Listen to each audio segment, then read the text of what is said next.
Who knows how long I've loved you?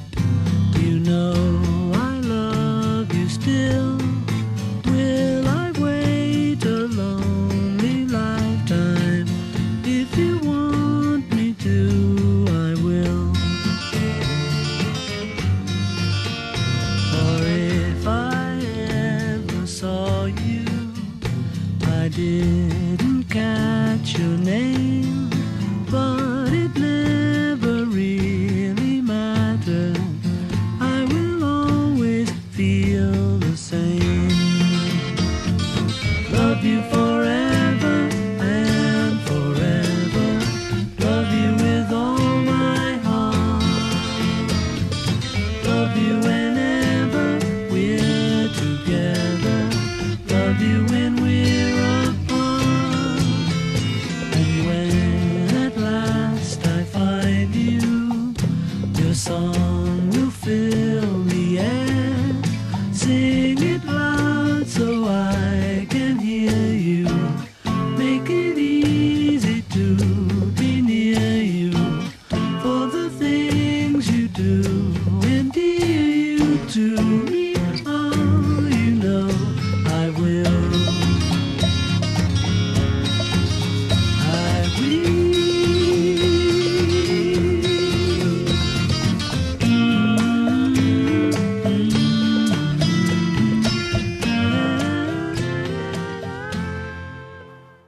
I hope she knows that I couldn't be more excited to spend my life with her, and it's been the easiest decision I've had to make because of how much she's meant to me and how much I love her. And I love you so much, Emily. So please don't ever forget, how much you mean to me and how much I appreciate everything you do for me.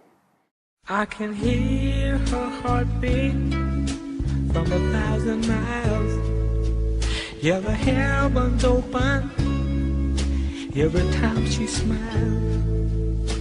And when I come to her, that's where I belong.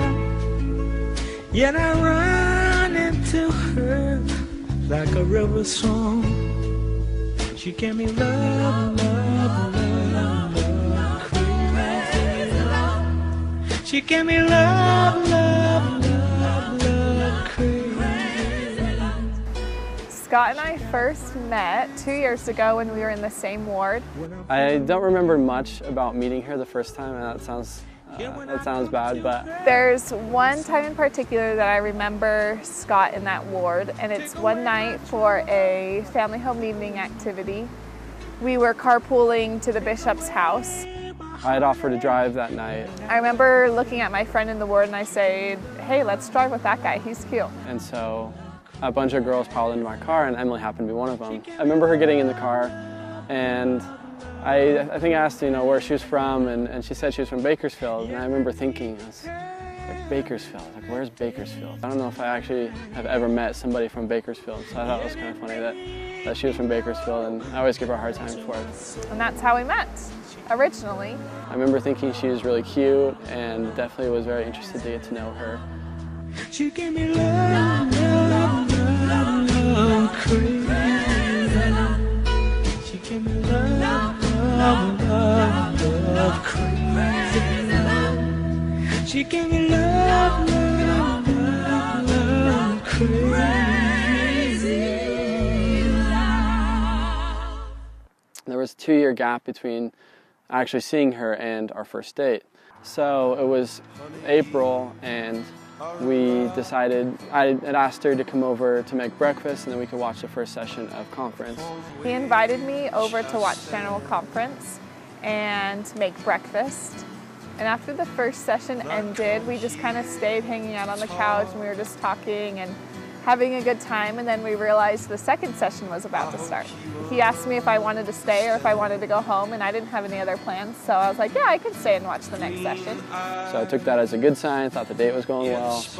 And then after that ended, which is now it's like 4 o'clock in the afternoon, he had picked me up at 9 a.m. I was thinking I'd take her home. It'd been quite a while. I thought she'd be tired of being with me. It was a long first date. We'd been talking with his roommate who was there about wanting to play cornhole.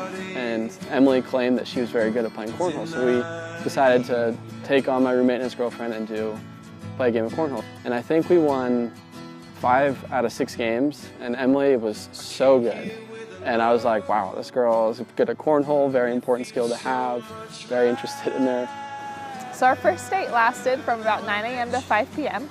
The idea was to have kind of a quick date, get to know her. I hadn't seen her in a long time, more to reconnect, and it ended up being the exact opposite of what I'd planned. So it was a long date, but it obviously went really well, and we were both very excited about being with each other. Green eyes,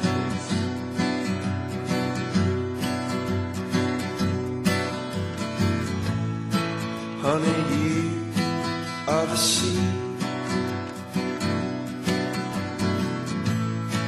upon which I... So the first kiss was on our 3rd date. We had gone on a group date to Topgolf with some of his friends. I love to play golf, and I was kind of excited to see, Emily with a golf club in her hands. And I was very looking forward to this date, so I was very excited. She actually was surprisingly very good for having never played golf, and I was kind of like, okay, she's definitely got, that going for her, which is awesome. And then afterwards we got dinner. At Culver's, very classy, 3rd date restaurant, things were going really well. And so when I took her home, I definitely wanted to kiss her, and I think she knew that. He was walking me to my doorstep. I was holding her hand, and I kind of pulled her in and just kind of gently kissed her on the forehead. She knew it was coming. So I kind of had a suspicion that he wanted to kiss me. I don't know. It's always hard as a guy to make the first move. You don't know what she's thinking. So we get to the door, and I pull her in, and she smiles. I think that's the green light. So I go in and I kiss her.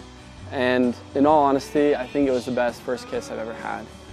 Like a gentleman, he kissed me goodnight and thanked me for going on the date with him, and then I went inside and he left, and it was a great first kiss. It was super easy, and I think the thing that made me really excited about her is I felt like I could really be myself around her. She was so fun to be around, and I could be myself, and she thought that my really lame jokes were funny, which is a big deal for me. And so I remember going home that night, and I was so excited. I was gabbing to my roommates about it, and it was a really good first kiss.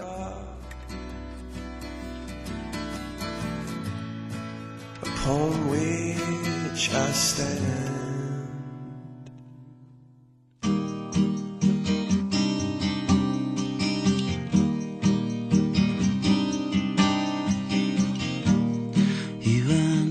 There are many physical attributes that attract me to Scott. I would say some of my favorites are his eyes that are sometimes green, sometimes blue. So my favorite physical attribute about Emily, and she knows this, is her eyes. She has these really pretty green eyes. I love his blonde curly hair. I really love his freckles. That is something that I do love. You see a lot of blonde hair, blue eyes, more kind of like what I am, but she's got blonde hair and green eyes, and they're so pretty. So she knows that, and that's definitely my favorite thing about her.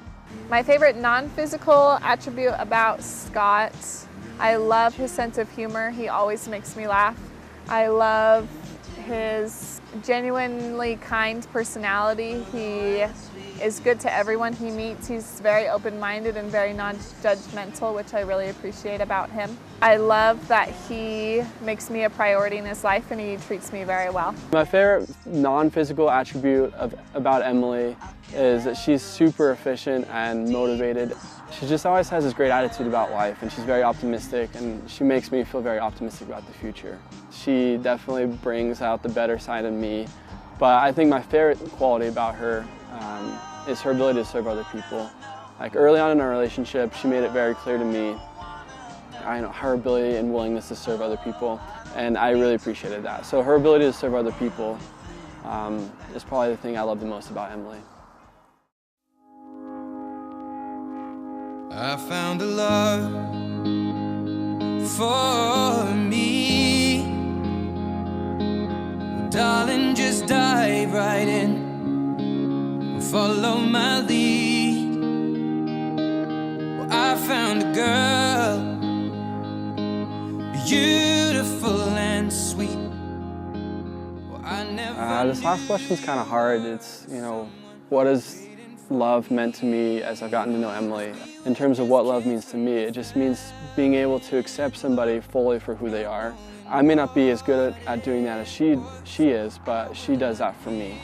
I think he's better at loving me than I am at loving him. He is very good at always putting me first. And it's something that is a motivation for me and a good example, and something I'm working towards, is being more like her in that she loves everything about me and all my quirks. And you know, my mom would be the first one to say that, you know, Emily's crazy for loving all the things about me. But I would say the biggest component to love is to put someone ahead of yourself, to serve them, and to be selfless. I think that's really what love has meant to both of us. It's just being so comfortable with the other person that you have no reservations about who you are and the person you want to be, and your hopes and your dreams and your fears and things like that have been really important to me, and getting to know her better and being able to express myself with her. I'm really grateful for Emily, and I love her so much, and it's been a really fun journey to go through this with her.